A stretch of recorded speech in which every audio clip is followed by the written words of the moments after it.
356 BC। BC यानी before Christ. हम सब जीसस क्राइस्ट के बारे में तो जानते हैं। तो जीसस क्राइस्ट के जन्म के भी 356 साल पहले तक मैसेडोनिया में एक किंगडम रूल करता था जिसे मैसेडोनियन एम्पायर कहा जाता था। फिलिप II के बाद इस किंगडम का राजा बने अलेक्जेंडर द ग्रेट। अब अलेक्जेंडर द ग्रेट के बारे में हम सब जानते हैं कि उनका पावर था रूलिंग सेवरल किंगडम्स। राज्य विस्तार करना उनका मेन मोटिव था।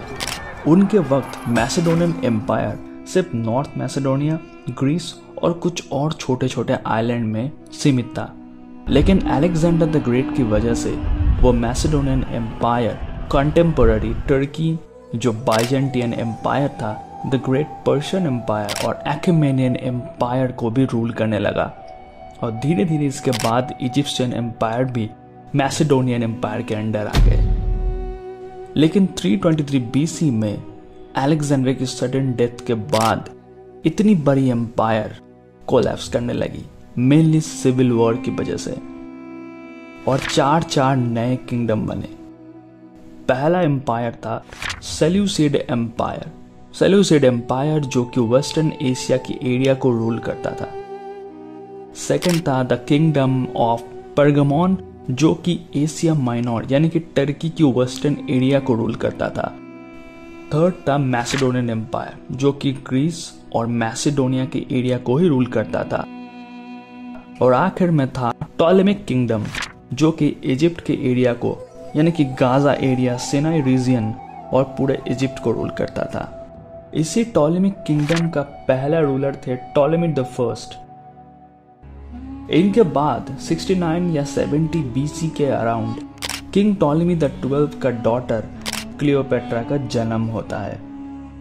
और यहीं से शुरू होता है क्लियोपेट्रा की राजनीतिक और पॉलिटिकल जर्नी।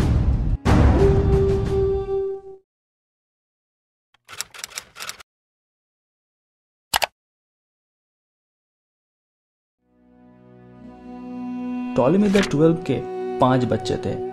पहला Berenice the 4, Cleopatra the 7th, Arsinoe the 4th, Ptolemy the 13th और Ptolemy the 14th।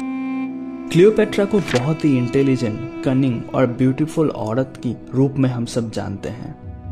Great philosopher प्लूटथ से उन्हें अपना पॉलिटिकल और लिटरेरी ज्ञान हासिल हुई थी। क्लियोपेट्रा की माँ थी क्लियोपेट्रा द 5th जो कि किंग टॉलेमी की वाइफ के साथ साथ हाफ सिस्टर भी थी। 51 BC में किंग टॉलेमी द 12 की नेचुरल डेथ हो जाती है। किंग टॉलेमी द 12 की डेथ के बाद इजिप्ट का थ्रोन 18 साल की क्लियोपेट्रा और उनकी 10 साल की भाई टॉलेमी द 13 को मिलता है। क्लियोपेट्रा ने अपनी जगह और थ्रोन इस दोनों को बचाने के लिए अपने ही भाई टॉलेमी द 13 से शादी कर ली और दोनों जॉइंटली इजिप्ट को रूल करने लगे। इसी वक्त 48 BC में ग्रीस में बैटल ऑफ फर्सलास चल रहा था, रोमन डिक्टेटर जूलियस सीजर और रोमन जनरल पॉम्पेई के बीच। यहाँ पर एक छोटा सा इंफॉर्मेशन देना जरूरी है। तब का इजिप्ट एम्पायर जो टॉलेमिक एम्पायर था वो रोमन एम्पायर के लिए एक क्लाइंट स्टेट की तरह काम करता था। तो जूलियस सीजर से हारने के बाद पॉम्पेई ने ग्रीस छोड़ के इजिप्ट आने का फैसला किया। इजिप्ट को रूल करने वाले रूलर्स क्लियोपेट्रा और टॉलेमी द 13 को पॉम्पेई का इजिप्ट आना पता चला। इसी के साथ साथ उन्हें यह भी पता चला कि पॉम्पेई जूलियस सीजर से वॉर हार गया और as a client state Pompeii को अगर टॉलेमिक एम्पायर शरण देता तो ये जूलियस सीजर से डायरेक्ट वॉर का शुरुआत हो जाती। इसी वजह से हालांकि क्लियोपेट्रा और टॉलेमी 13 का जो पिता थे टॉलेमी द 12 वो पॉम्पेई का एक एलाई था। इसी वजह से पॉम्पेई ने डिसाइड किया कि वो इजिप्ट जरूर जाएंगे। लेकिन यहाँ पे कुछ अलग इंसिडेंट हुआ। टॉलेमी द 13 ने पॉम्पेई का मर्डर कर दिया। उनका ये मानना था कि इस चीज से जूलियस सीजर इजिप्ट को अटैक नहीं करेंगे क्योंकि जूलियस सीजर के दुश्मन को यानी कि पॉम्पेई को सजा दी गई है। लेकिन मामला होता है पूरा उल्टा। इजिप्ट आने के बाद जूलियस सीजर ने टॉलेमी द 13 को पॉम्पेई की मर्डर का एक्यूज बनाया और इसके फलस्वरूप इजिप्ट के कैपिटल अलेक्जेंड्रिया को कैप्चर कर लिया और इसी चीज से टॉलेमी द 13 और जूलियस सीजर के बीच दुश्मनी शुरू हो गई। लेकिन क्लियोपैट्रा ने अपना सीड्यूसिव एबिलिटी को यूज करके जूलियस सीजर को मना लिया और नेगोशिएशन के बाद यह डिसाइड हुआ कि सीजर इजिप्ट को छोड़ के वापस रोम चला जाएगा और क्लियोपैट्रा इजिप्ट का दोबारा क्वीन बनेगी। इसी दौरान टॉलेमी द 13 ने जूलियस सीजर के खिलाफ जंग छेड़ दिया।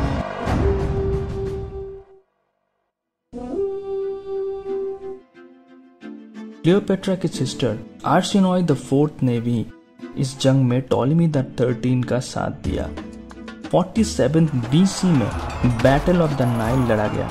एक तरफ था सीजर और दूसरी तरफ था Ptolemy the 13। Battle of the Nile को जूलियस सीजर जीतता है और टॉलेमी द 13 का यहीं पे अंत होता है। क्लियोपैट्रा की बहन जो टॉलेमी द 13 के साथ थी, आर्सेनोई द 4th, उसको भी एग्जाइल कर दिया जाता है टर्की की एफिसस नाम की जगह पे। इजिप्ट का नया रूलर बनता है क्लियोपैट्रा और उसकी दूसरी भाई टॉलेमी द 14। क्लियोपैट्रा ने अपनी गद्दी बचाने के लिए टॉलेमी द 14 से शादी कर ली, लेकिन उनका अफेयर इसी वक्त चलना शुरू हुआ जूलियस सीजर के साथ और जूलियस सीजर के साथ ही उनका पहला बेटा भी हुआ जिसका नाम रखा गया किया सिजारियन। 46 BC में क्लियोपैट्रा ने जूलियस सीजर के साथ रोम विजिट किया जो कि रोमन एम्पायर का कैपिटल था और जूलियस सीजर के साथ वो रहने लगी। 44 BC में रोमन जनरल्स और जूलियस सीजर के रिलेटिव्स ने थ्रोन के लिए यानी कि गद्दी के लिए जूलियस सीजर को मर्डर कर दिया। इस मर्डर को हिस्ट्री में द ग्रेट बिट्रेयल भी कहा जाता है। सीजर के असैसिनेशन के बाद क्लियोपैट्रा इजिप्ट लौट आई और कंस्पिरेसी करके अपने ही भाई टॉलेमी द 14 को भी मार दिया।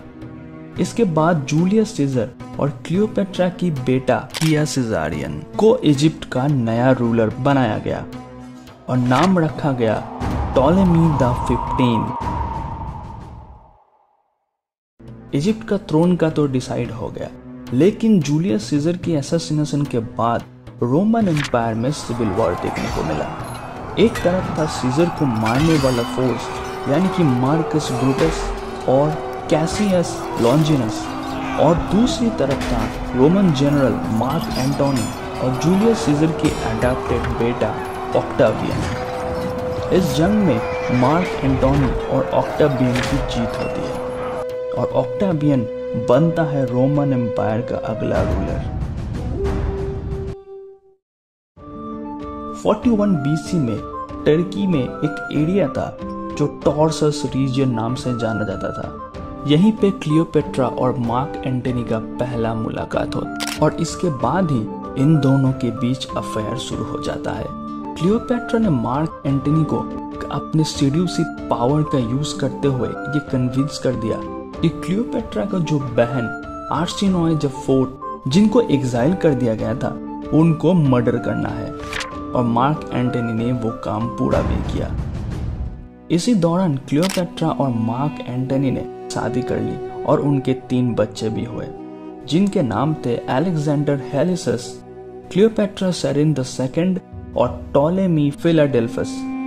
मार्क एंटनी ने इसके बाद एक एम्पायर जैसे कि पर्शियन एम्पायर, आर्मेनियन एम्पायर, इन सब एम्पायर को इन्वेड करने लगे। मार्क एंटनी का इस तरह से सभी एम्पायरों में इन्वेड करना रोमन एम्पायर ऑक्टावियन को चिंतित करता है, लेकिन इस चिंता को जंग में बदलने के लिए जो ट्रिगर पॉइंट था वो था एंटनी का ऑक्टाविया की बहन ऑक्टाविया माइनर को डिवोर्स देना। 31 BC में बैटल ऑफ एक्टियम में ऑक्टावियन की फोर्स ने बुरी तरह से मार्क एंटनी और क्लियोपैट्रा की फोर्स को हरा दिया और इजिप्ट को कैप्चर कर लिया। हार से बचने के लिए मार्क एंटनी खुद सुसाइड कर लेता है। हालांकि क्लियोपैट्रा ने सुसाइड की थी या उनका मर्डर किया गया था यह अब तक क्लियर नहीं है। मोस्ट ट्रस्टेड थ्योरी के अकॉर्डिंग उन्होंने एक जहरीला स्नेक, वेनमस स्नेक बाइट से सुसाइड की थी। और इसी तरह से अंत होता है the political journey of the queen Cleopatra.